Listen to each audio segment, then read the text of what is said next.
Hello, my noble band of outlaws. Outlaw Samurai coming at you live with a video.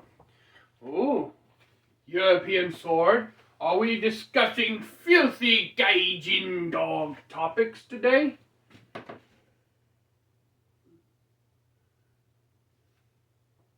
want to polish this again. But in any case, no. We are not. What we are going to be discussing pertains to guns. Yes, I know, guns are not my thing. Alright, I'm much more of a sword guy, but I do know about them. Now, the main topic of this video is wizards and guns. Okay, we've all seen the meme. I may be out of spells, but I ain't out of shells. And this actually makes a lot more sense than what people may realize. Now, first of all, we need to get the elephant in the room, and that's the fact that a gun has a steel barrel. Or in some instances, an iron barrel. Depends on the material available. Sometimes they even have wooden barrels. Look at the Japanese cannon. Now, I know what you're thinking. Outlaw, why does it make sense? Why does it matter if it has a steel barrel or not? We see Gandalf use a steel sword in Lord of the Rings. True. But in most magic systems, iron and steel actually interfere with a wizard's magic, or sometimes completely nullify it. Depends on the magic system, of course. Now, with that in mind, why would it be prudent for a wizard to take up a gun? Well, here's the thing.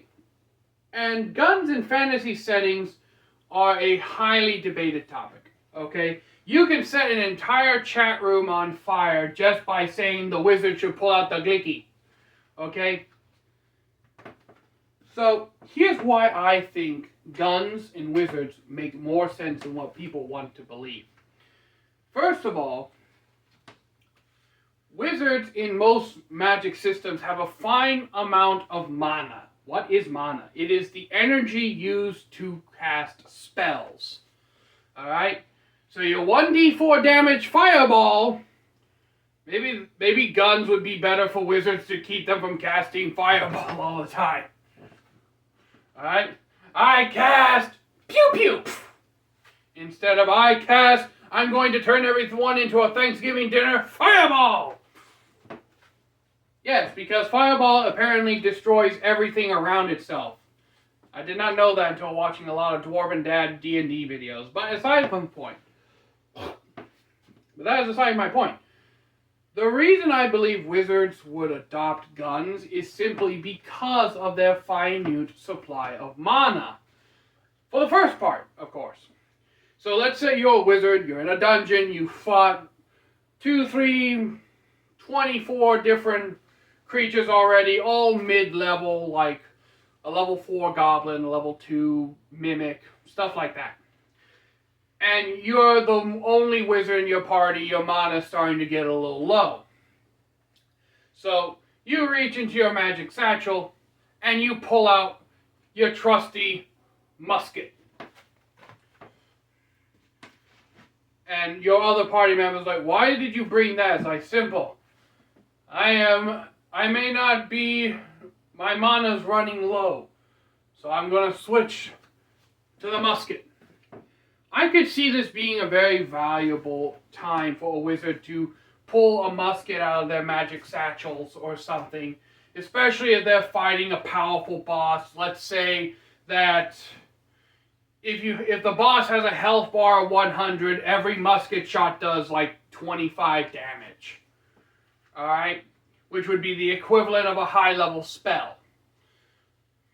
In 4 shots, you could take down that high-level boss.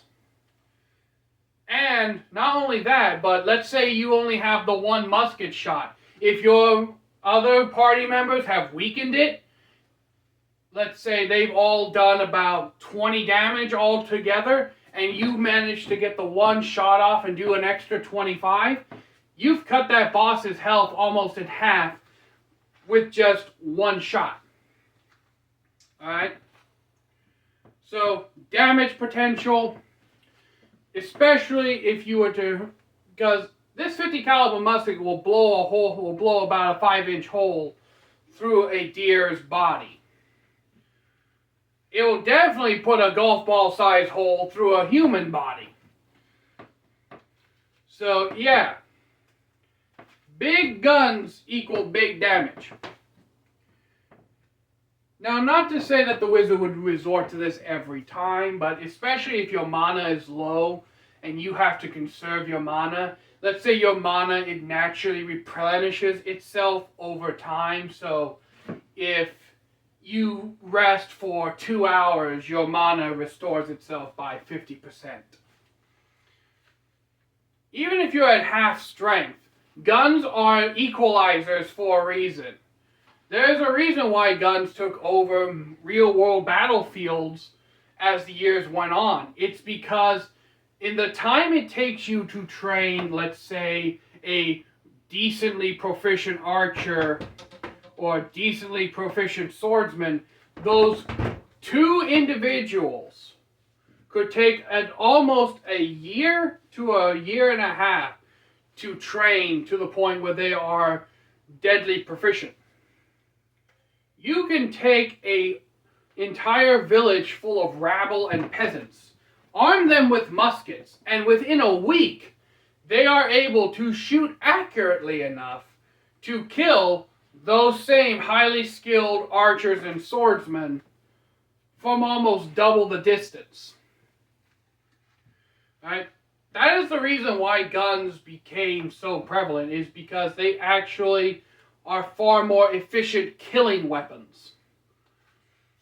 Which would also mean that in a fantasy setting, a musket would more than likely do a lot of damage. Now, I hear what you're saying, Outlaw. What about like big, powerful monsters that can't even be cut by like a mithril sword? How's a bullet supposed to get through them? Well, here's another thing that we could do. If you can't enchant the iron itself, you can enchant the bullet. Alright? Lead and brass do not affect a wizard's magic ability. So let's say that gun technology advances to the point where the musket becomes a break action gun. And a break action is basically you pull a little lever behind the trigger, the barrel swings forward, you're able to load a bullet, and then you slap the barrel back up, and you pull the hammer back, and you're ready to shoot. A faster version of the muzzleloading rifle or musket. In this scenario, if a wizard had a satchel full of like bullets that have already been pre-enchanted with spells, not only would you still be able to cast your spell simply by firing the bullet, but you'd also be conserving your mana. Even if you had to pour a little bit of your mana into each bullet in order to activate it, in most instances when a magic circle is drawn, the spell is already primed. It just needs to be charged. And in those instances, it actually takes less mana to charge a pre-casted spell than it does to cast and charge the spell. So let's say you load a fire bullet and you just have to say like the name of the spell in order to activate it. I cast fire shot, and a fireball comes out the end of the barrel. Or I cast ice shot, and an ice-shaped lance fires out the end of the barrel, like the bullet takes on the form of an ice-shaped lance, or water shot, or earth shot, or wind shot. Though, with those in mind, wizards would become even more OP than they already are in most instances. Now the next point I want to bring up is, let's say that iron and steel do not have any effect on a wizard's power in this universe.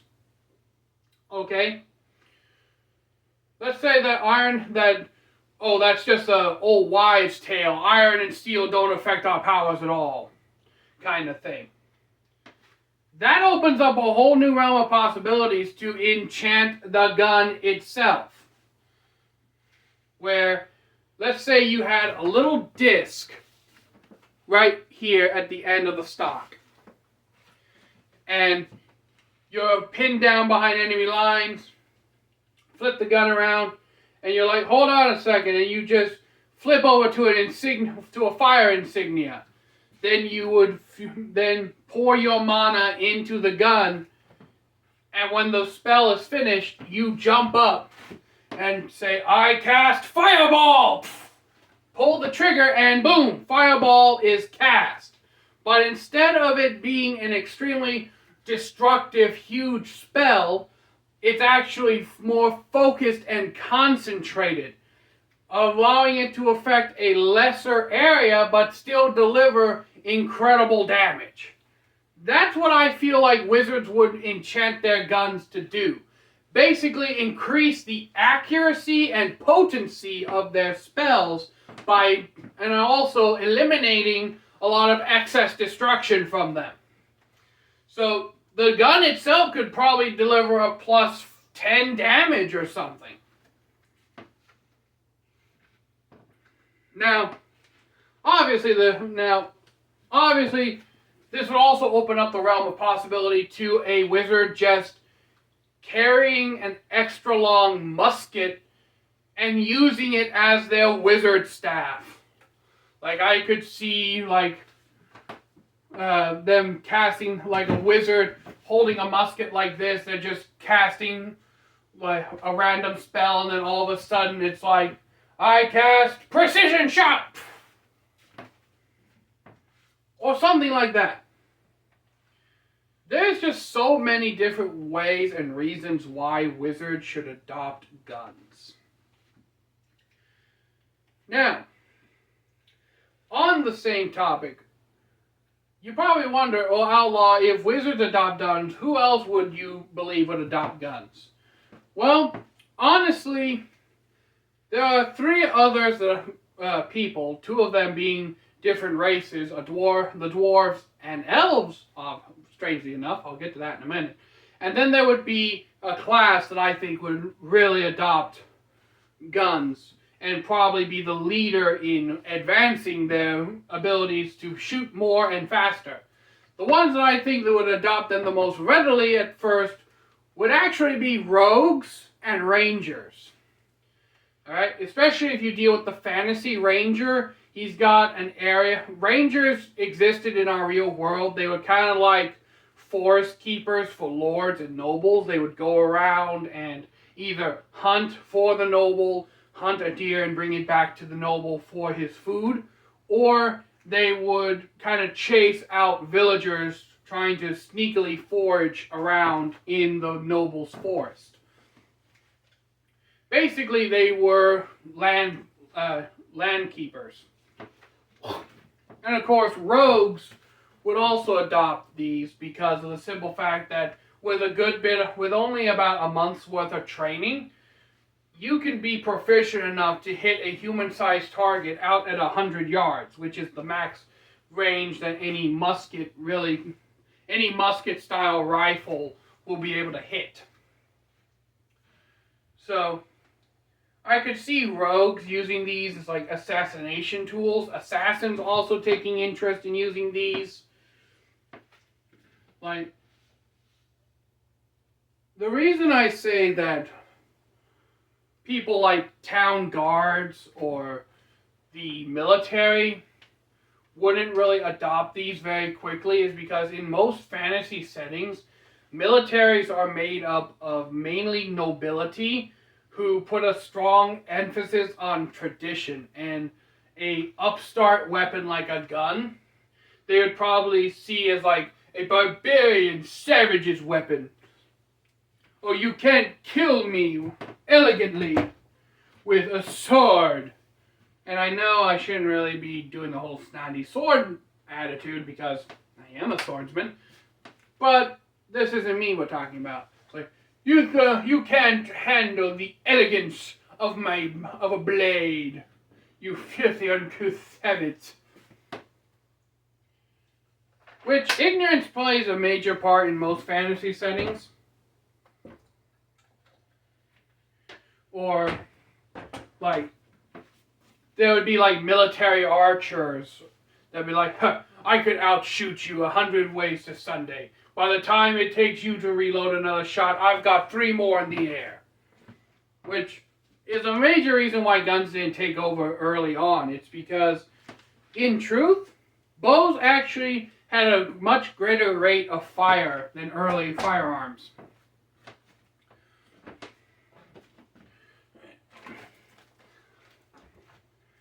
Now, on to the races that would adopt the gun. Honestly, the ones that would adopt it and probably be the biggest manufacturer of them, you know I'm going to say it, you know I identify as them in any fantasy setting, the dwarves. We are the dwarves and we're digging a hole.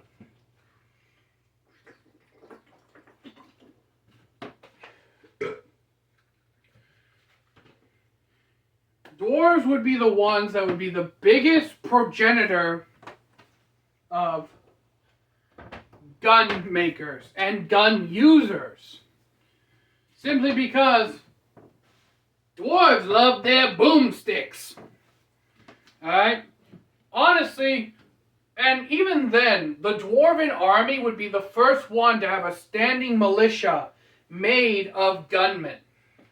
I could just see an enemy like trying to storm a dwarven fortress, then all of a sudden you hear like, dwarves, present arms! Click, click, click, click, click, click, click, click, click, click, click, click, click, click, click, click, click, click. And then boo! Then like, honestly, all you hear is a bunch of clicks and then boom! Like thunder splitting the sky. Alright? That's another reason why guns are terrifying when you have to fight against them. It's the noise, it's the boom, the explosion of the gunpowder, and then all of a sudden the realization where you hear a noise, silence, and then you look over and let's say your best friend for years that you both enlisted in this lord's army suddenly just drops dead next to you. No arrow, no spear, nothing that you can psychologically comprehend killing him, but he's still dead. That's the biggest advantage guns have as a whole as a weapon. They are terrifying to go up against. Alright? 1 second, if you've never seen a gun, 1 second you're looking down, and I know I'm probably going to get hell for this, but it's for effect.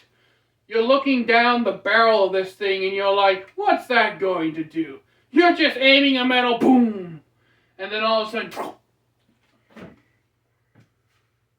it's the shock factor of never seeing one of these that really terrify people.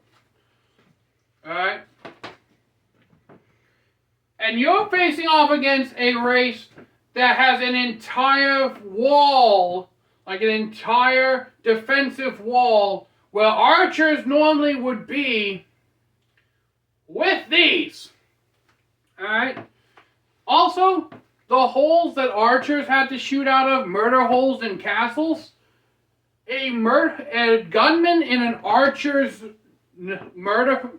shooting out of an archer's murder hole has a much greater motion and range of fire than the archer. Archers have very limited range of fire. Alright? But with a gun, you can even put the bastard on your shoulder and shoot backwards. I know that's more trick shooting, but still, it can be done. Alright? You can even shoot straight down.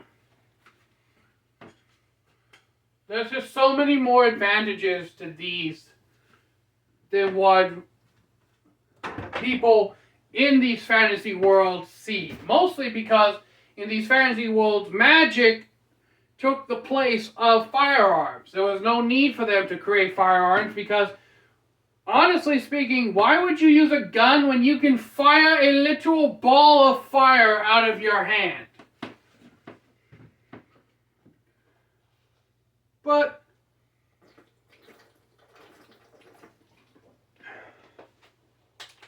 that's really all I wanted to say on that.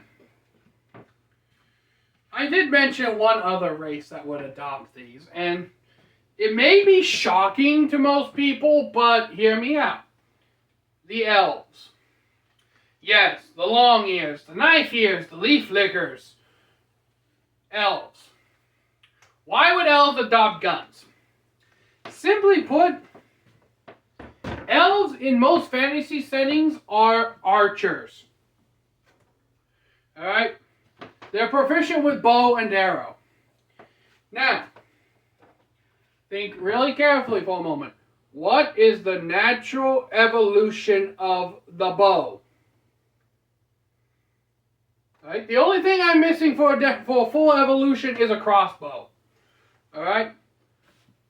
The elves would see the dwarves use these, and they would see that their own bows, while their rate of fire is better, the dwarves are more dangerous with these.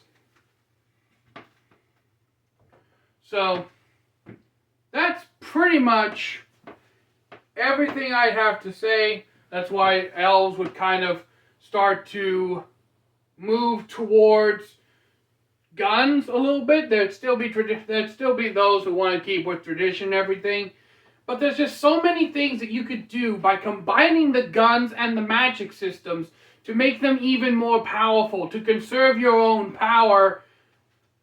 It's just incredible, the amount of things that you can do, but people usually don't do them because they don't want to ruin the immersion.